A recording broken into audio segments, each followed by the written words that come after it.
I don't think it's, I don't know.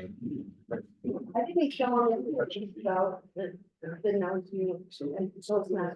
Right, we're running.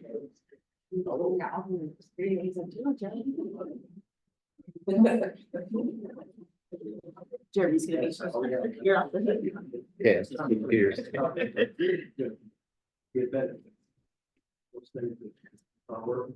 Give your little cards. Timer I card? can do timer cards. No, I thought they did. If you don't, I think I have like my phone.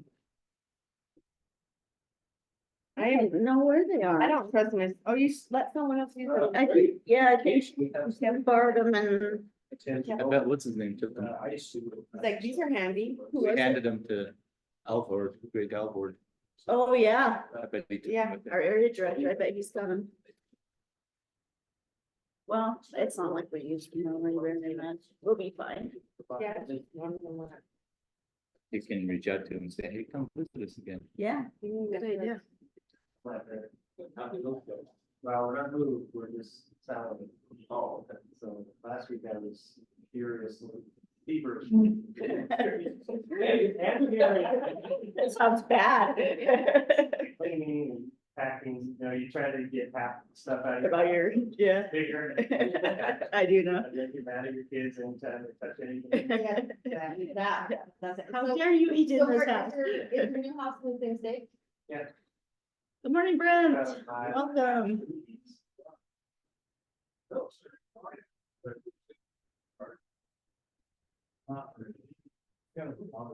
So Adam, do you know Ebenezer, or do you just happen to both come on the same day? Really? That's funny. Well, we're glad you did. So I didn't put Ebenezer in because he doesn't have his address. I wanted to make sure. Oh, yeah, I don't have an address. Yeah, That's the only information I got yep, from I him. got it. Okay. So I'll wait and see. But I Yeah. got your information in. Yeah. And I did it right. That's good. That's actually a good sign. Tony, have you had any conversations with? He has not responded to anything like that. No, Okay. I don't know what happened to him. Okay. I'll try and reach out to, see if he's interested or not. Okay, give us time. Feel a little scattered this morning, so forgive me if I'm scattered. Welcome to Toastmasters. We're grateful to have you all here. Welcome back, Adam. Came twice in a row, so that's awesome. We're glad to have you join our little circle of friends. Elections, I meant to do a sign up sheet to pass around and see who's interested in what. It didn't happen, but next week I'll have that and we'll see where people's interests lie and where we can convince you to be interested. With that, let us start our meeting. We have gratefully accepted Jeremy as a very last minute Toastmaster today, so we're gonna turn the time over to him. Okay. Thank you very much. All right. This is a meeting without a theme and it's very last minute, but this is good. This is okay. The perils of home ownership. Yeah, there's a lot to say about packing up a house. Every morning I drive by the liquor store. Rexford doesn't have one of those, does it? No, not in the city limits. Rigby has one. Between the liquor store and Little Mike's is an alleyway. And the liquor store throws all their boxes You're good. in the alley. And they are good boxes because they are very interested in their product not breaking. So every morning I go by and if there's boxes, they end up in my car and they go home and end up in the garage, That's getting ready for a big ominous. move. Ominous truck. Try to pull over. I figure when the elders forum comes to help me move, they'll be like, wow, did you pick these up at the liquor store? Or, I'm trying to figure out how to make it sound like I bought them with the box. Anyway. All right, what's that? Disinfectant. Yeah. All right, we have Adam Paroma. Did I say that right? Yeah. All right, do you want to come up and give us your invocation and humor for the morning?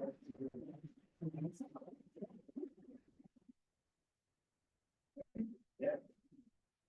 Good morning, Toastmasters. So who knows? Helen Keller? Yeah. She was the first deaf and blind to get a bachelor's in art, which is really interesting. And she said, alone we can do so little things, together we can do so much. So let's remember the power of our community here as in Toastmasters. Together we support, inspire, and help each other grow. And to kick things off, the joke for today is, why did the scarecrow win the hood? But He's laughing. Yeah, this is so because he was outstanding in the spirit. That's a dad joke. So let's keep laughing and learning together. Thank you very much. So we normally start with the Pledge of Allegiance. Do you guys all want to stand up and we'll pledge? I pledge allegiance to the flag of the United States of America and to the republic for which it stands, one nation under God, indivisible, with liberty and justice for all. Thank you. All right. Tara, before I get into we're not your speech yet, do you have an intro for me? No? Okay. Title is Sleeping on a Grease Rack. I'll make it good. Okay. We'll come up with something. All right, we have as our general evaluator, Eric Mosman, who's gonna come up and introduce his team. Come on up here. Thank you, Jeremy. All right, our evaluation team. Brandon, you're going to evaluate the speech. I will. Do you have any questions, jokes, or comments for Tara? You better be ready. Whoa, Pressure on. that doesn't make Already anybody really calm or anything. All right, Brent, you're our grammarian. Would like to introduce the word of the day? I'd be happy to. I had the inspiration, I fought the whole time, but I'm just gonna go. Somewhat from a scattered perspective, the word of the day today is. Wanderlust. Some of us have returned recently from airs and places external or whatever, and some of us will be going there, and some of us will actually be moving from one house to another. And it will be an aromatic move. That's gonna say, right? So wanderlust just suggests that we follow our heart, which we should probably do every day, sometimes have a destination. Wanderlust. All right, thank you very much. Carol, you're our timer. Do you have any questions for Tara or anybody else? Tara's speech is 6 to 8 minutes. Okay. And Burley, you are a listener. I am listening. He will be quizzing us and see how well we listen. We'll turn the time back over to you, Jay Toastmaster. All right. There. All right, it is time for our speech. As an introduction, Tara loves to garden, loves chickens, loves Tony, loves her kids, loves to do Sudoku with pen, in pen, right? That's not. Okay, I'm pushing it. All right, I thought I was pushing it when I said something about Tony. All right, come on up, Tara. Sleeping on the grease rack. Thank you for that fabulous introduction.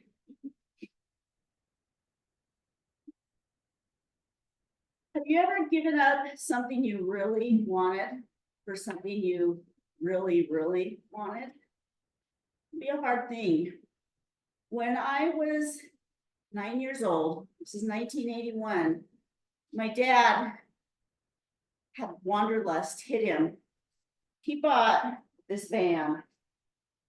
This was a utility van. He cut some windows in it. He gave it this really snazzy paint job. Is not the cutest kid you've ever seen. Oh, my word, This yes. is my 9-year-old self and my dad were putting carpeting on the walls on inside this van. Now, this van was just a big empty metal shell when we got it. My dad, being the Scotchman, the handyman that he is, he decided to fix it up himself. So back here, this is the back of the van. This is the side with windows. The other side didn't have windows because he didn't have that many windows. There's a piece of 2x4 here attached to the wall, and on that, we would put some plywood and make a bunk bed in the back. So me, my parents, and my 3 siblings could all sleep in this van. There were 6 of us. My parents would sleep on the floor underneath the bunk, 2 or 3 kids on the bunk, and then see if you can see this. There we are on the bunk, me and my littlest brother. And then right here, in front of the bunk, there was 3 seats that were removed from the old theater. So these were not your standard car seats, but we would put a piece of plywood across those seats and another kid would sleep there on the short way across the van. So 6 people got to sleep in this van. This van obviously didn't comply with any safety standards imaginable. There was no seat belts. There was no anything. We would ride on the top of the bunk. We'd play games. We'd be climbing all over with this sleeping bags and suitcases and stuff. We had a lot of fun.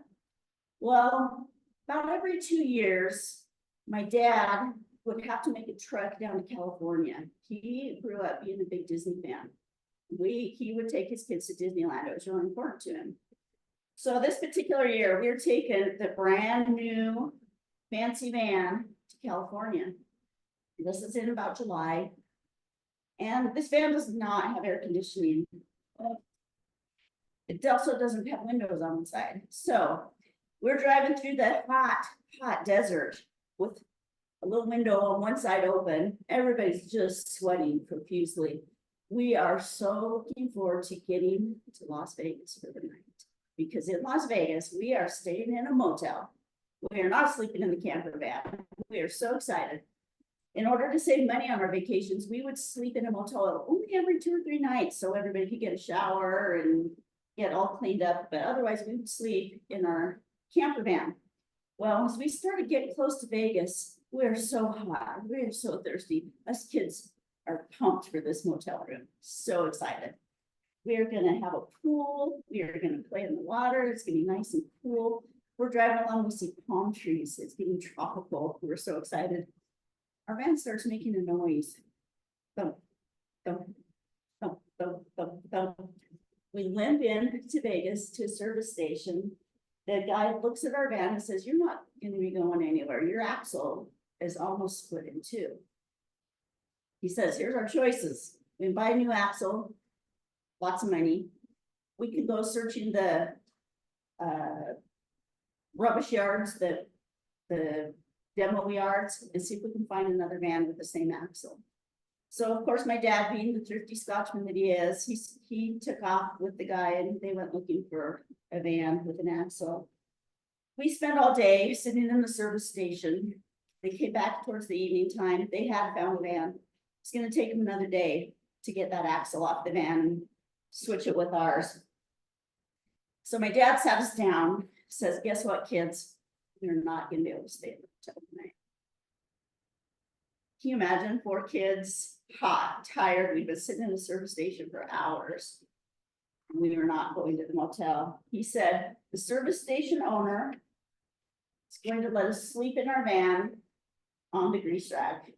They didn't want to put it down because they'd already got it up. So 6 of us slept in Las Vegas in a service station on the grease rack. Now, you can't see the faces on this, but these are some sad kids. And an even sadder dad, as he wanted to provide this beautiful vacation for his family, and we're all stuck in a service station being sad. This is one of the best memories I have of growing up. We had so much fun in here. Every time anybody would drive by and get gas, it would ding, ding, and wake us up, and the lights would go on. My dad is a good storyteller, and this night he made up a story about a pirate named Lafitte who would put his stinky socks in a cannon and shoot them over to the other ship, and everybody would jump off the ship because of the stinky socks. And I've always remembered this story, and we had so much fun laughing and just talking about what a ridiculous situation this was. And in the end, because we gave up our night in the motel, we made it to Disneyland. We got to go to the happiest place on earth because of giving up our fun time in the motel. We ate so many peanut butter sandwiches on this trip, and we only stayed in a motel, I think, 2 times, just because we probably couldn't stand the smell of each other anymore. But it was so fun to make these memories together, to give up something we really wanted for something that made us a whole lot happier in the end. So just think about that when the wanderlust hits you, when you're not able to quite get where you want to go, that it's okay. Sometimes the memories are in the journey.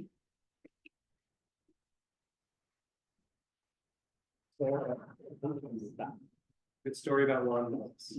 Now, the part of our program where we get to speak off the cuff. We're gonna turn the time over to Tony. For Tony.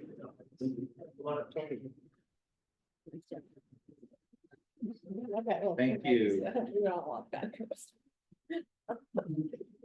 Burley. When should we tackle car repairs ourselves, and when is it wise to seek professional help? Share with us personal experiences of car repair successes or mishaps.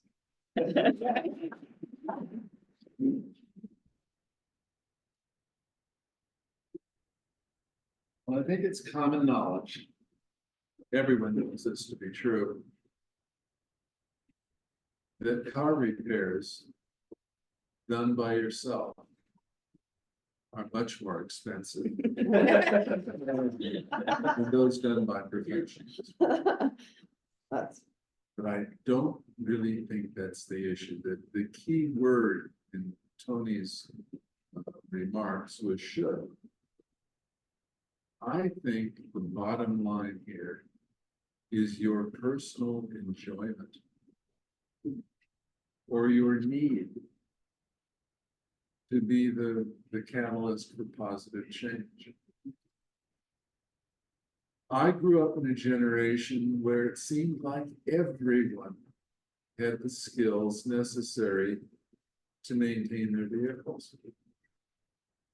And as I think back on my childhood home, everyone seemed to change their own oil and replace their own belts, made certain that their timing was right.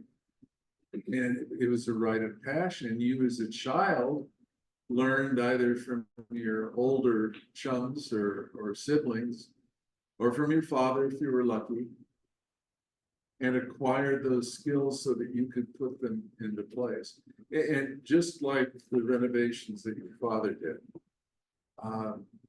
there weren't a lot of rules restricting what we could do and what we couldn't do. So some of our vehicles were literally put together with baling wire and sealing wax.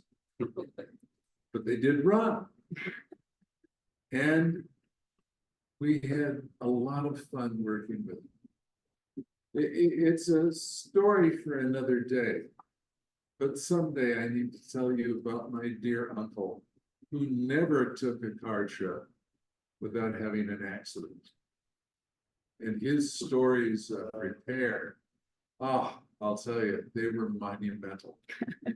He did all the work himself. Thank you very much.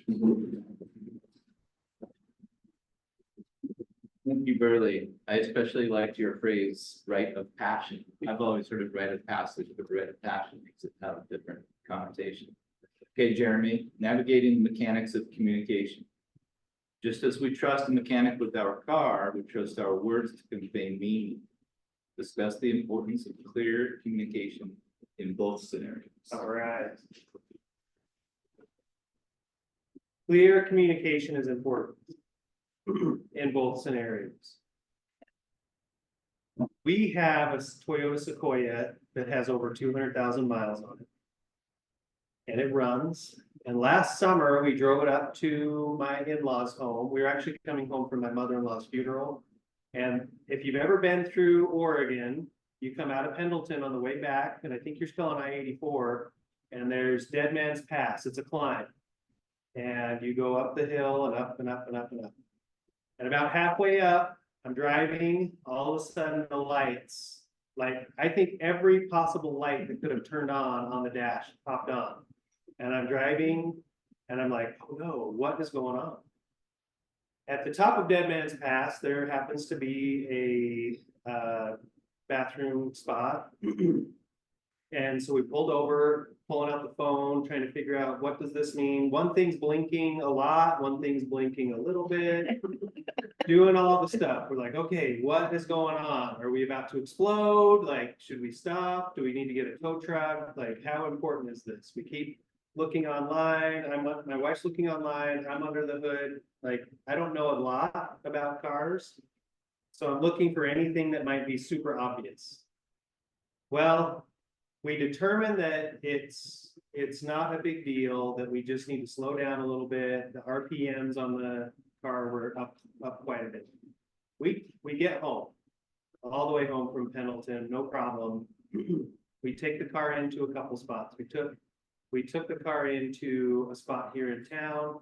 They said $7,000, you need a whole new transmission. That's the deal. Okay, and since then I had been looking up codes on these cars, trying to figure it out. And I thought it was not quite a $7,000 repair, but we had to pay them a couple $100 for the diagnosis. I talked to somebody, his name's Josh Tollefson. He works on campus. He teaches vehicle, not just maintenance, but he's in our automotive program. And I say, this is the code. What do you think? And he says, here's the part you need. It's $20. You're gonna slide under your car. You're gonna do this thing. And there's even YouTube videos on it, which Dad did not have back then. Back then either. Clear communication. I slide under with a little ratchet and I can barely get my fingers in. And what it was there's a sensor that the computer, these are more computer than anything nowadays. The computer was getting a false reading because the sensor had broken. Like I said, $20 part. Get in there, replace it, turn the car on, everything runs fine. So I'm praying that it keeps running fine because it, like I said, it has over 200,000 miles on it, and I'd like to have it running. Back to you, Tim. Thank you.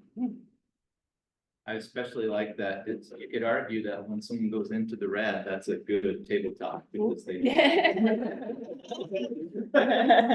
Okay, Eric, tools of the trade. Every repair job requires the right tools. How does this concept translate to the tools we use in public speaking and leadership? Thank you, Tony. I don't normally dislike doing my own repairs on the vehicle or something around the house. Doing it and seeing someone accomplish is rewarding to me. However, the trips to the hardware store to get the right parts and to get the right tools, that can be a chore in and of itself. I live in a 1947 farm home. When it comes to plumbing, it's usually 3 trips minimum every time there is a challenge with the plumbing, because you get in there and you go, oh, they custom made this. And then you have to make the custom made from way back in 1947 fit the modern standards. In today's world, when it comes to public speaking, having the right tools at your disposal are invaluable, because you're trying to actually connect with individuals. One of the tools that we go to a lot for today's world, we've already mentioned it, is something like YouTube. And I think we all know That's for Tony's benefit. That there are quality YouTube videos and there are less quality YouTube videos, and a lot of it has to do with simply the way the person has prepared their presentation to deliver a very simple message. I mean, if you get too complex, it becomes a challenge. If you have things in the background distracting from your message, that becomes a challenge. So we can take that, whether we're doing a digital presentation or a live presentation, just the simple question we can ask ourselves, is anything that I am doing distracting from the message that I'm trying to deliver in my tone of voice, with my use of hands and my facial expression, or is it complementing the message that I am trying to deliver? Back to you. Very good. I only saw one flaw in your speech, Eric, Okay, what was that? and this is for Adam's benefit. When Eric said, "as we all know," that's one of my least favorite phrases. Because almost all of us almost never know. And it's guaranteed almost that at least one guy might not know. And in this case, Adam didn't know because he hasn't been here to hear all this. So do not say "as you all know," unless it's in jest, and then I'll allow it. Okay, Carol. Yeah. The road to mastery. Car repair skills are honed over time with practice and patience. How can we apply this journey of continuous improvement to our Toastmasters experience?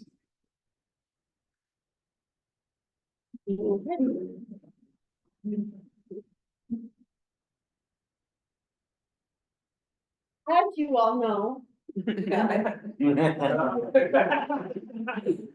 I am Sister Prius. I am now known as Sister Prius because of Eric. And I have a little Prius car. The problem is it's the paint's coming in. So I've got on YouTube and was thinking about putting sunflowers to go with my sunflower hay bun. Well, as you all know, if you put the sticker on a car that the paint's coming off, it will take the paint. So therefore, I am now looking at YouTube videos, how to paint the little spots. And improve myself, and I bought the paint and sandpaper to see if I can do that. This is just like Toastmasters. I have learned a lot every week. I feel like I've learned something, and I think it's going on 4 years that I've been in Toastmasters. And I'm thinking that it's time for me to actually start one of the pathway programs. Push myself just a little bit. And I've seen one of my friends that their club all does it, does the pathway, and we can do the same thing. Just start learning, watch the videos, and start growing step by step. So we'll see if my Sister Prius card turns out, and we'll see if I can really do a pathways. Okay. Thank you. I think that should be the word of the day. As we all know. Technically, it's a phrase. It's all right. It's a triple point. Okay, Brandon. Service with a smile. The customer service aspect of car repair businesses can make or break their success. How can we apply the principles of good service to our roles within Toastmasters? Is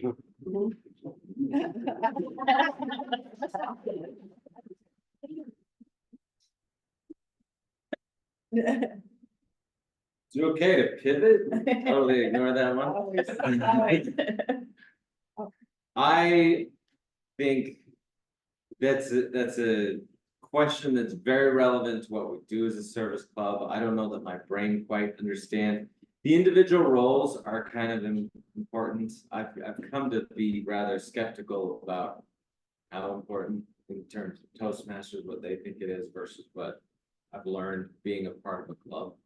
But I feel like in terms of us as a club, the service we do for each other, volunteering to do speeches, being as quick as possible with Eric and getting him positions we want to do.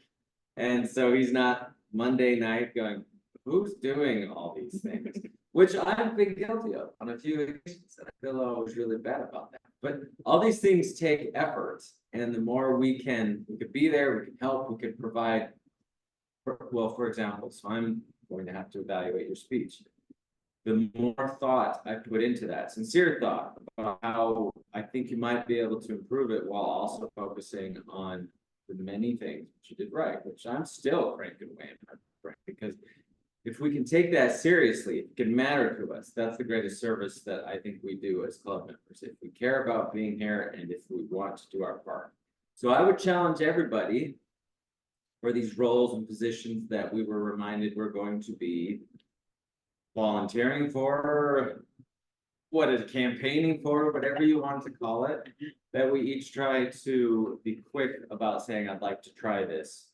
And maybe even go outside our own comfort zones a little bit, because it does make the club better as we push ourselves. Thank you. So I'd like to tell you a little secret. You guys probably know this, but I, at the last minute this morning, asked Microsoft Copilot, which is built with ChatGPT inside, give me 5 topics, table topics about car repair. And they were verbatim read word for word there. So for better or worse, that can help you sometimes too. I appreciated the testimonials from Brandon and Carol about pathways and about getting onto the weekly role list a little bit more, because those are things that our club, I think, can work on. So good job today. I think I'm going to turn the time back, Jeremy, to you for.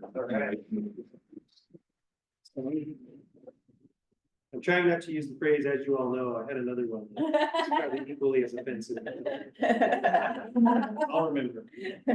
Eric, come on up with your team for evaluation.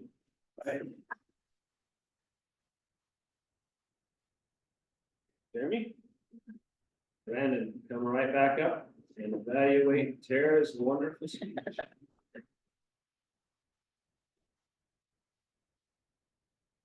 As you all know, we're trying not to say as you all know, but as you all may know, Tara was up here recently and gave a speech. Who here didn't know that, by the way? I can't get this right. Hey, I'll keep working on it, but Tara, wait, do you remember the year you first started here? Remember when you first started? I don't, it's been maybe 6 years. Do you remember what it was that brought you up here? What your Tony main goal? forced me into it.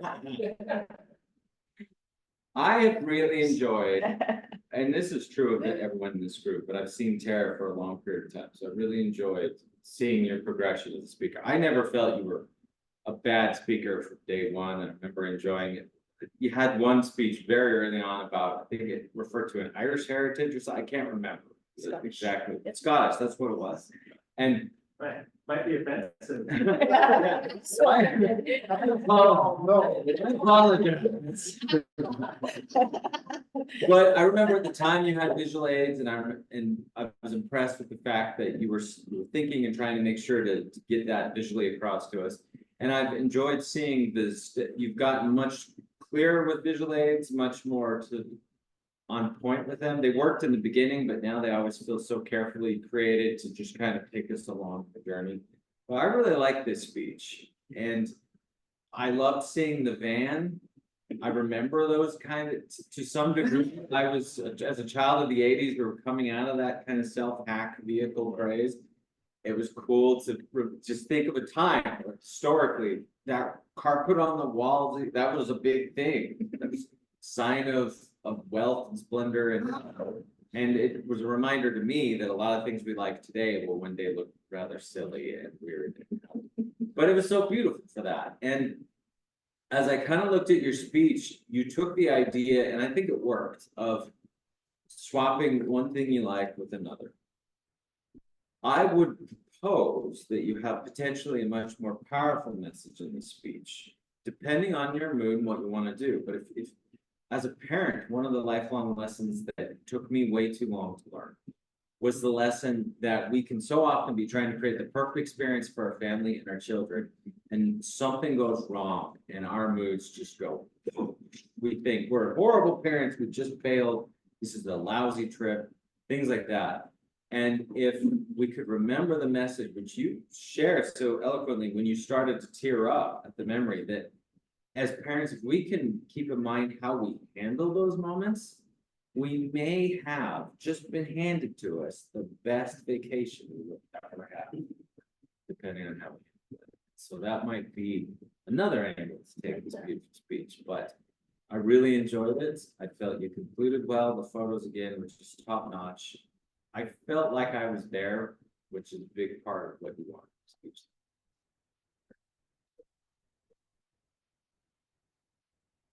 Thank you very much, Brandon.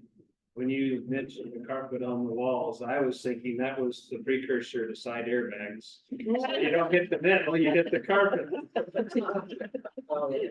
Carol, could you give us our timers report, please? Yes, I might have been a little bit quick to give you guys red, sorry about that. Burley, 223, so right in, Jeremy, 309 for typical topics.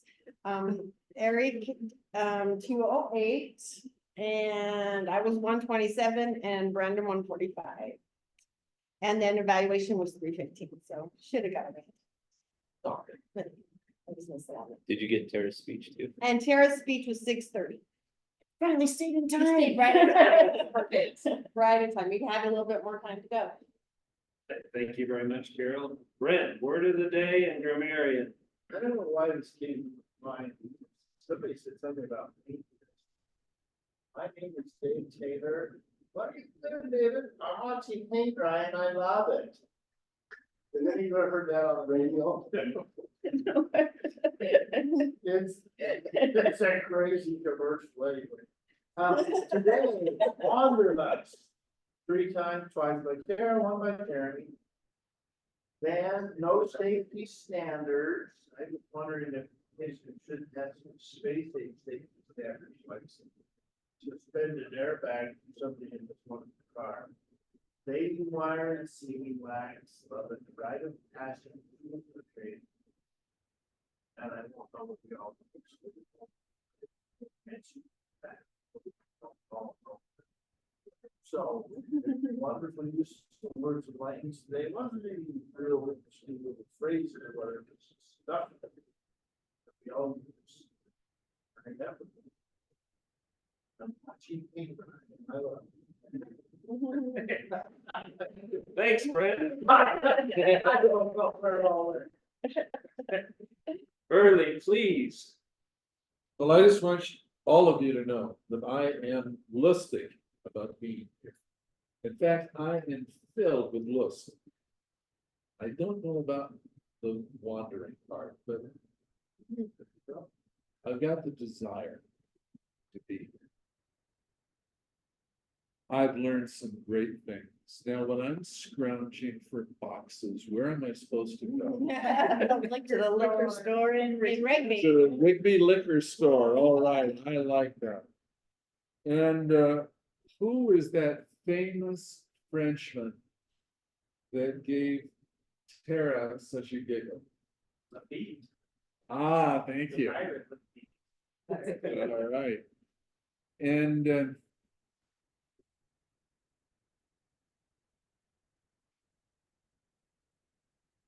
at the very end, what do you come away with from an experience like Tara's? What was her parting comment? Enjoy the journey. And that she found joy in what she thought was going to be a trial. We can all learn from that. Now, my generation was filled with many wise people. One of the sayings that I gleaned from my peers was that you should never trust the man. So the next time you go to someone like an auto repairman and he slaps you with a bill or an estimate for thousands and thousands of dollars, what are you going to remember? The bottom line was for Jeremy. 20 bucks. 20 bucks. Got cost me $500 to figure out $20. Well, you had to pay for the analysis. Yeah, but Yeah. 7,000. Okay. All right. Now, Eric talked about one of the costs of doing his own work. And it had to do with time. What was his time waster? Being a do-it-yourselfer. Hardware store. Going to the hardware store. Yeah, multiple trips to the hardware store, which you just kind of have to factor in, don't you? Unfortunately. All right. Now, he talked about having the right tools. And he gave one example. What tool should we as Toastmasters have? Make use of. YouTube. Yeah. I knew I wasn't the only one that came away with that. That's great. Now, Carol has an alter ego. Oh. What is she called? What was it? Sister Prius. I love that. And Came up with it. And she has a resolve. She's going to try something new for her. What is she gonna try? Trying to watch things. No, Elizabeth, To fix might the help paint, Adam. He needs to know what it is. fix the paint. No, pathways. Oh. Yeah, all right, she's gonna try that. More of us should try that. That's great. And And fix my. Brandon talked about something that he puts into his activities, not just speech making, but what is it that he puts in to make things better and make the way they should be? Caffeine. Caffeine, well, we know that, but he didn't say anything about that. I'm like. Has to do with effort, guys. And you have to. I was gonna let people know what he's gonna do before Monday. He was talking about the effort of planning and thinking things out, you know, that was work that he had to do. But to what end? What do we hope to get out of that effort? We weren't listening. Efficiency, guys, but we would be quick in what we did, so. Once again, for iteration. Work hard so that you can be efficient. There we Thank go. you very Thank you. much. That was good. So thank you. Right. Reminder. Thank you very much. Thank you. Now we know, because of what Carol shared with us, that she now has an appealing Prius. Not yet. No, it's appealing. It's It is appealing. It's paid for. Tara, as president, do you have anything else? I do not. Jeremy? Do you have anything that you'd like to conclude with this Toastmaster? I think it goes without saying. There's a certain phrase. Yeah, you said it goes without saying, and Is that another one you don't like? As everybody knows. Tony doesn't really like Halloween. maybe it's me. Everybody have a great week. Yeah. Call me.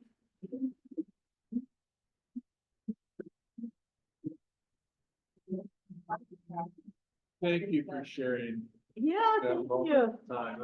I was there every minute. For sure. We've all been there, right? Oh, I'm sorry.